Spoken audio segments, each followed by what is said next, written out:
They rolled the dice and they ran the table, not guilty on all charges. So in this particular case, these three officers now will only face what happened to them in federal court earlier this year. But again, you see them, it's really a stunning development that we have that has developed here.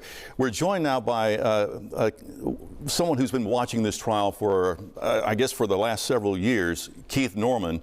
And Pastor Keith, what do you think when you heard not guilty on every single count here, 21 counts?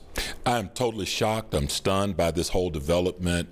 My mind immediately goes to the jury of your peers when I think about the makeup of the jury. And when I think about all of the things that I've been listening to at this point, my mind is just trying to wrap around what I just heard was 21 not guilty responses. And so this is really a tough situation to wrap our thoughts around at this particular point. My heart still goes out to the family of Tyree Nichols, Miss Ravon Wells, and all of their family. But this is really a shocking verdict, in my opinion. You know, closing arguments, they were fascinating in this case. The prosecution rested after 3 days after only calling 5 witnesses. Do you think in retrospect that may have been a mistake?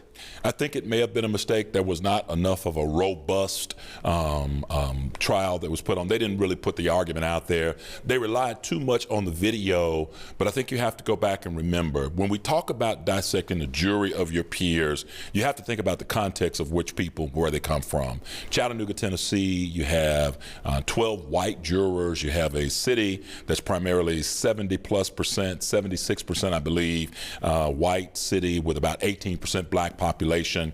The numbers in Memphis are very different. Making the context and the case was going to have to really help people understand the culture here in the city of Memphis, and it really didn't happen. I mean, it just was really a case that they relied so heavily on the video.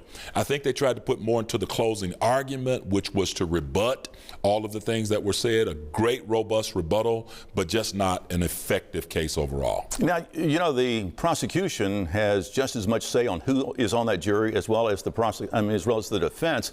They could have used any of their strikes and perhaps used some African Americans on that jury as well. Why do you think they did not? Why do you think they chose this jury? You know, I'm still flabbergasted by that. I did not see one African American female in that jury, and I know that there at least had to be one that we could find. I didn't see an African American mother on that jury, which I believe we could have found one.